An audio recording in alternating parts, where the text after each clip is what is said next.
Hello बच्चों, आपका स्वागत है साइंस जीवी चैनल पे। बच्चों, आप सबका आई होप एग्ज़ाम बहुत अच्छा गया होगा। कल आपका एग्ज़ाम था CMST CCS 2024 और इसके आंसर की 9th और 11th दोनों की अपलोड हो गई है। तो इस पेपर में हम डिस्कस करेंगे कि कैसा ये पेपर आया था और कट ऑफ क्या रह सकती है, पिछली बार क्या रहा था कट ऑफ, और रिज़ल्ट कब तक आएगा। पूरी डिटेल इस वीडियो में हम डिस्कस करेंगे। और अगर आपने आंसर की नहीं देखा है तो आंसर की भी वीडियो देख सकते हो। और तो फटाफट से वीडियो को लाइक कर दो और चलो शुरू करते हैं। तो CMST CCS इस एग्ज़ाम की अगर हम बात करें, सबसे पहले हम 9th की बात करते हैं, 9th क्लास की। तो 9th क्लास का जो पेपर है, काफ़ी स्टूडेंट से बात करने के बाद और पेपर का लेवल देखने के बाद हम कह सकते हैं जो 3 सेक्शंस थे आपके, केमिस्ट्री, फिजिक्स, अच्छा मैथ्स और एक इस तरफ बायो, यहाँ पे एक बायो। इसमें अगर हम देखें बच्चों, 9th क्लास में आपको पता है टोटल लगभग 15,000 प्लस 15K प्लस बच्चों ने फॉर्म भरा है और सिर्फ 150 सीट है। तो अगर आप ओवरऑल देखो तो 15,000 बच्चों में 150 सीट, तो एक सीट पे टोटल फाइट कर रहे हैं 1000 स्टूडेंट, सॉरी 100 स्टूडेंट। तो 100 स्टूडेंट्स में से आपको एक नंबर पे आना है टोटल। और उसमें भी 150 में आपको 100 सीट्स जेई की है और 50 सीट्स जो है वो नीट के लिए है। तो जेई में कंपटीशन थोड़ा सा कम है। जेई हम मान लेते हैं इस 15K में 7K जो है वो आपके जेई सॉरी नीट के हैं और लगभग 8K वो जेई के हैं। ये इसको 10 और 5 भी मानते हो तब भी अप्रॉक्सीमेटली जो कंपटीशन है वो 100:1 का जेई पे होगा और 200:1 पे लगभग नीट का होगा। तो नीट का कट ऑफ थोड़ा सा ज़्यादा जाता ही है। पेपर की अगर हम बात करें तो केमिस्ट्री, फिजिक्स और मैथ्स, तो 9th क्लास में केमिस्ट्री का पेपर कंपैरेटिवली पिछली बार से इजी आया था और 25 क्वेश्चंस जो आपने किए थे, 25 क्वेश्चंस में से कुछ क्वेश्चंस मुश्किल थे, तो उनको अगर हटा दिया जाए तो आउट ऑफ 20 क्वेश्चंस हर कोई आसानी से कर सकता है। तो ये 20 क्वेश्चंस तो आपको इसमें अटेम्प्ट करने ही थे। फिजिक्स के जो पेपर था, फिजिक्स का पेपर थोड़ा सा टेक्निकल था, बट इसमें भी आपके 25 में से ऑन एन एवरेज जो स्टूडेंट से बात हुई है उनके 17 के आसपास ठीक है। तो 17 to 18 क्वेश्चंस यहाँ से उनके ठीक हो गए। अब मैथ्स थोड़ी सी मुश्किल थी, तो मैथ्स कंपैरेटिवली, मैथ्स में अगर किसी ने 15 प्लस ठीक कर दिए हैं तो उसका चांस काफ़ी बन जाता है। और बायो की अगर हम बात करें तो बायो कंपैरेटिवली थोड़ी सी आसान थी और नीट में कंपटीशन भी कम है, तो कंपैरेटिवली बायो में आपको लगभग 20 प्लस आपको ठीक करना पड़ेगा। तो अगर ओवरऑल देखें हम आई नीट के लिए और जेई के लिए जो कट ऑफ बननी चाहिए उसको अगर हम देखें तो जो आपका जेई है, जेई के लिए 50, 20, 17 और 15, तो अगर हम यहाँ से देखते हैं 30, 40 और 52 क्वेश्चंस, 52 क्वेश्चंस की बात करें अप्रॉक्सीमेटली, इसको आप 50 तक लेके चले जाओ तो 50 × 4 ये हो जाता है आपका 200, ठीक है। तो अप्रॉक्सीमेटली जो है वो 200 प्लस माइनस 10 आप रख सकते हो कि 200 में से अगर आपके प्लस माइनस 10, तो 190 से लेके 210 तक आपका कट ऑफ जा सकता है किसका, जेई का, क्योंकि कंपटीशन बहुत ज़्यादा था और पेपर का लेवल पिछली बार से काफ़ी इजी आया था। अब नीट की अगर हम बात करें तो नीट में अगर 4 से 5 क्वेश्चंस आपको एक्स्ट्रा करने थे तो 20 मार्क्स आप यहाँ से बढ़ा दो। तो नीट में आपके आउट ऑफ 300 200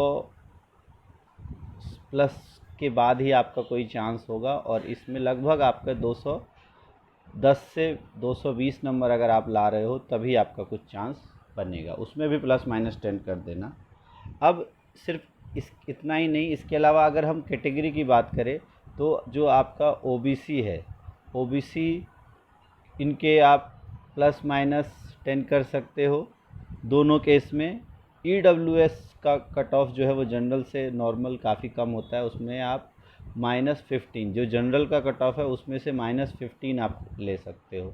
अगर जनरल की कट ऑफ हमने बताई है आपको 190, तो उसमें -15 175 तक आपकी ईडब्ल्यूएस की होगी। एससी की कट ऑफ जो है वो कंपैरेटिवली ईडब्ल्यूएस के आसपास ही होती है, थोड़ी और कम ही होगी, तो 160 टू 170 के बीच में इनकी कट ऑफ रहेगी। और ओबीसी एसटी की कट ऑफ वही 150+। तो इतने में आसानी से आपका हो जाएगा, ठीक है। अब बात करते हैं 11th क्लास के पेपर कैसा रहा है, और 9th क्लास के जितने भी बच्चों ने किया है वो अपना स्कोर ज़रूर कमेंट करें, ताकि और आपका आइडिया हम ले सके कि कितने आपके मार्क्स बन रहे हैं, ठीक है। सो अब बात करते हैं 11th क्लास की। तो 11th क्लास का पेपर मैथ्स का बहुत ही ज़्यादा टफ आया था। मैथ्स का पेपर 11th का बहुत टफ आया था, वेरी टफ। पिछली बार के कंपैरिजन में इस बार का मैथ्स का पेपर काफ़ी टफ था।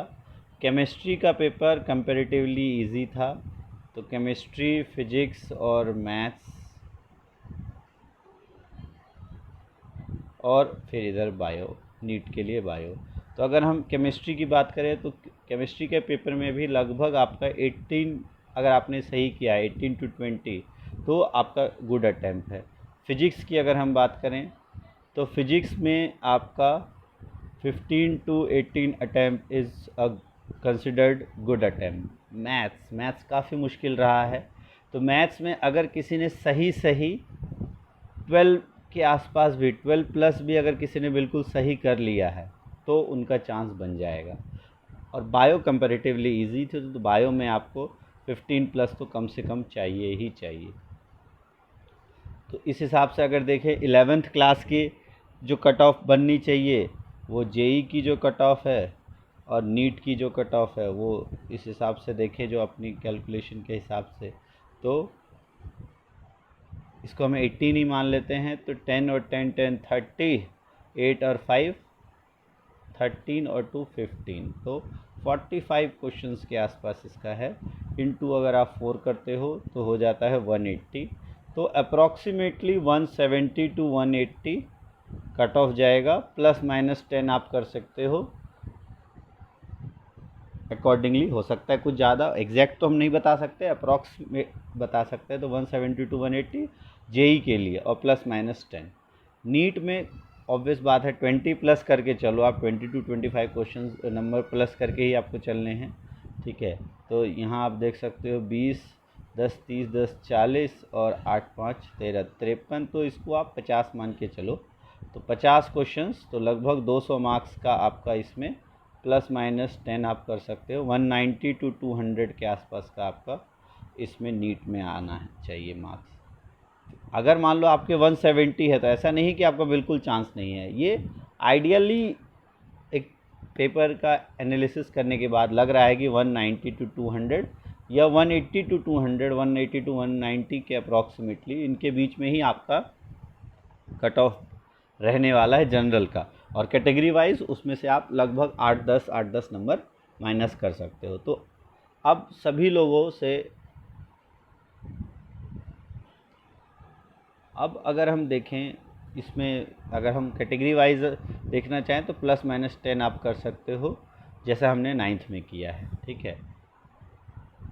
अब आप सभी लोग अपना कमेंट करना, अपनी क्लास और आपका स्कोर, ठीक है, कि आपका क्लास और स्कोर क्या रहता है, और आंसर की आप एक बार मैच कर लो और आंसर की से आप देख लो, ठीक है। ये तो हमारी तरफ से टेंटेटिव आंसर की जो हमने बनाई है। अब अगर हम बात करें ऑफिशियली आंसर की कब आएगी, तो ऑफिशियल आंसर की आपकी लास्ट ईयर की अगर हम बात करें तो लास्ट ईयर 30 जुलाई को एग्ज़ाम हो गया था और अगस्त में, एंड ऑफ अगस्त मीन्स 25 अगस्त तक आपका आंसर की और रिज़ल्ट लगभग आ गया था। तो अगर हम देखें तो 1 मंथ का टाइम आपको लगता है इसमें। तो अगर अभी 22 सितंबर का आपका एग्ज़ाम हुआ है, ठीक है, तो मान के चलिए आपका कि अब क्योंकि इस बीच में एग्ज़ाम है, तो जो आपका अक्टूबर है, अक्टूबर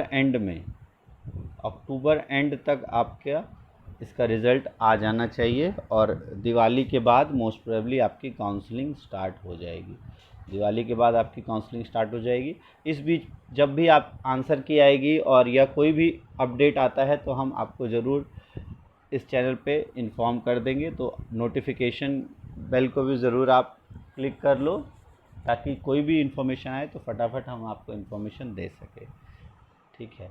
तो अब आपके पास, आपको जितनी मेहनत करनी थी आपने कर ली है। जैसा भी पेपर आपका गया है अब आप उसका कुछ नहीं कर सकते। अच्छा पेपर गया है तो भी अच्छी बात है, और ख़राब अभी आप कुछ नहीं कह सकते पेपर का। होप फॉर द बेस्ट कि आपका अच्छा गया हो।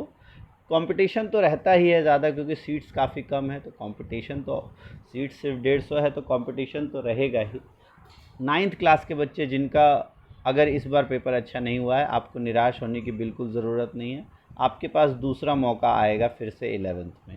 तो 11th का पेपर आप अच्छे से, जब आप 10th में जाओगे तो आप इसको ध्यान रखना कि 11th में आपको ये दोबारा एग्ज़ाम देने का मौका मिलेगा और तब आप आसानी से इसको क्लियर कर सकते हो, ठीक है। और 11th क्लास के जो भी बच्चे हैं, अगर आपका पेपर ख़राब गया है तो भी आप डिसअपॉइंट मत हो, मेहनत करो। आप अपनी मेहनत से भी आप सिलेक्शन पा सकते हो बिना किसी कोचिंग के भी। सो इस वीडियो में इतना ही। अगर आपको कोई भी और क्वेश्चन हो, कोई सजेशन हो, तो आप इस चैनल पे, इस वीडियो पे कमेंट बॉक्स में लिख सकते हो, और कोई भी कन्फ्यूजन हो तो आप कमेंट कर सकते हो। और आंसर की आप सभी ने देख लिया है। आप सभी से जो मैंने कहा है कि आप कमेंट करो आपके मार्क्स, और उसके बाद एक और अच्छा आइडिया लगेगा कि कैसा आपका पेपर गया है। So thanks for watching science जीवी। ऑल द बेस्ट सभी को एग्ज़ाम के लिए। जल्द ही हम रिज़ल्ट के साथ दोबारा आएंगे।